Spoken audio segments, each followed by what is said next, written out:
మీరు అనుకున్నదే ఒకవేళ నిజం అనుకుంటే ఎందుకు చేసిండు అట్లా? ఏం ఉపయోగము? కృతజ్ఞత ఆ? కృతజ్ఞత. ఏ విషయంలో? రేవంత్ రెడ్డి కాంగ్రెస్ పార్టీకి 64 సీట్లు రావడానికి అతి బాగా కష్టపడ్డది, ఆలోచించింది, ప్రణాళికలు వేసింది, ఒక దీర్ఘకాలిక లక్ష్యం కోసం పనిచేసింది నరేంద్ర మోడీ గారు. 5-6 నెలల శ్రమ ఉంది ఆయనది. ఆఖరికి ఏ స్థాయికి పోయిందంటే తన కొమ్మను తను నరుక్కునే స్థాయి దాకా పోయిండు మోడీ. రాజకీయాల్లో ఎట్లుంటుందమ్మా? బద్ధశత్రువులు కదా బీజేపీ కాంగ్రెస్ కూడా ఎప్పటికి కూడా వైరమే. కాదు కాదు, అట్లాంటి నేపథ్యంలో ఆయన ఇక్కడ గెలిస్తే వాళ్ళకు ఉపయోగం ఏంది మరి? నేను ఇదివరకు కూడా చెప్పాను, మళ్ళీ చెప్తున్నా. కేసీఆర్ అనేవాడు మోడీకి ఒక థ్రెట్గా తయారయ్యాడు. ఎందుకు తయారయ్యాడు? ఉన్నకాడు ఉండకుండా దేశం మొత్తం విస్తరించాలనుకున్నాడు. మహారాష్ట్రలో పోయి చిచ్చు పెట్టాడు. ఇతర రాష్ట్రాలలో కూడా ఇక్కడ జరుగుతున్న పనుల మీద పెద్ద పెద్ద అడ్వర్టైజ్మెంట్స్ ఇచ్చి ప్రజల మనసులు గెలుచుకున్నాడు. యుద్ధంలో చనిపోయిన సైనికులకు కావచ్చు, రైతులు ఎవరైతే బార్డర్లో మరణించారో ఢిల్లీ, పంజాబ్, హర్యానా, వాళ్ళకు నష్టపరిహారం ఇచ్చాడు. దేశవ్యాప్తంగా ప్రతిపక్ష నాయకునిగా ఎదుగుతున్నాడు.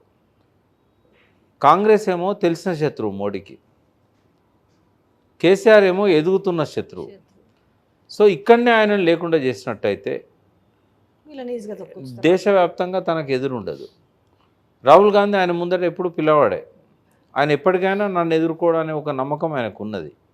కాబట్టి కేసీఆర్ ఏమన్నా డెవలప్ అవుతాడేమో, ఈయనని ఇక్కడ మూడోసారి రానిచ్చినట్టయితే నా పప్పులు ఉడకవు. ఈ శాశ్వతంగా బీజేపీ రూల్ చేయాలనుకుంటుంది కదా, ఒకే ఓటు, ఒకే హక్కు, ఒకే దేశం, ఒకే పార్టీ అని పెడతాడు కదా. సో కేసీఆర్ని అనగదొక్కాలి. కేసీఆర్ని అనగదొక్కాలంటే ఇక్కడ ఒక 2-3 సంవత్సరాలు రీసెర్చ్ సంస్థలు నడిపారు. ఎవ్రీ వీక్ రిపోర్ట్స్ చేయడానికి హైటెక్ సిటీలో ఒక పెద్ద ఆఫీస్ పెట్టి 300 కోట్ల బడ్జెట్ పెట్టి ఓ 300-400 మందిని ఎంప్లాయీస్ని పెట్టి ఎవ్రీ వీక్ రెగ్యులర్గా మానిటరింగ్ చేశారు. పీకే బయటికి ఎక్స్పోజ్ అవుతాడు, ఆయన ఎక్కడికి పోతే అక్కడ బయటకు వస్తుంది వార్త. కానీ వాళ్ళు పెట్టుకున్న వాళ్ళు వేరే ఉన్నారు. సునీల్ కనుగోలు లాగా, పీకే లాగా ఓ టీంను తయారు చేసి పెట్టుకున్నారు వాళ్ళు. వాళ్ళు ఇచ్చిన రిపోర్ట్స్ ప్రకారం ఏం తెలిసింది అంటే ఒక 6-7 నెలల ముందు లేదా 1 ఇయర్ ముందు బీజేపీ ఉనికి ఓన్లీ 35 నియోజకవర్గాలనే ఉంది. పోటీ ఇవ్వగలిగేది 15 స్థానాలే. ఎప్పుడైతే ఆ రిపోర్ట్ వచ్చిందో 10 ఏళ్ళు అధికారంలో ఉన్న వ్యక్తికి యాంటీ ఇన్కంబెన్సీ ఉంటుంది. 35 స్థానాలలో కనుక మనం చీల్చే పరిస్థితి ఉన్నప్పుడు మళ్ళీ కేసీఆర్ వస్తాడు. కాబట్టి వన్ సైడ్ ఉండాలి. ప్రతిపక్షం ఓటు అంతా కూడా వన్ సైడ్ ఉండాలి, చీలకూడదు. ఏం చేసినా మనం గెలవం, మనకు అధికారం రాదు. కాబట్టి ఏం చేశాడు ఆయన? బండి సంజయ్ దూకుడు కళ్ళెం వేయడానికి తెలివిగా ఆయన తప్పించాడు.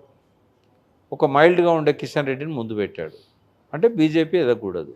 ఇప్పుడు వైద్య భాషలో ఆటో ఇమ్యూన్ డిసీజ్ అంటాం. అంటే చెడు బ్యాక్టీరియాలతో పోరాడాల్సిన మన బ్యాక్టీరియాలు మన శరీరం మీదనే దాడి చేస్తాయి. వెన్నుపోటు అంటాం దాన్ని. ఆ ఆటో ఇమ్యూన్ డిసీజ్ లాగా బీజేపీని ఎదగనీయకుండా చేయడంలో కేసీఆర్ను కొట్టే కుట్ర ఉంది.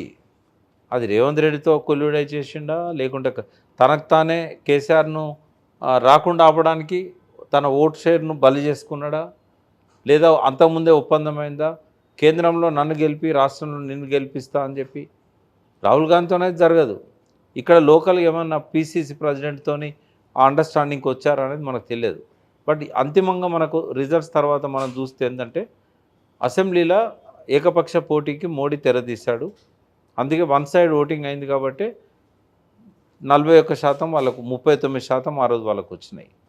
నిజంగానే ట్రయాంగిల్ ఫైట్ ఉంటే 60-70 స్థానాలలో కేసీఆర్ అంచనా తప్పేది కాదు. ట్రయాంగిల్ ఫైట్ రాకుండా చూసింది ఎవరు? గుర్తించలేదు. మేము కూడా ఎలక్షన్ అయినాక కానీ మాకు అర్థం కాలేదు ఈ కుట్ర అంతా ఇంత డీప్గా ఉందనేది.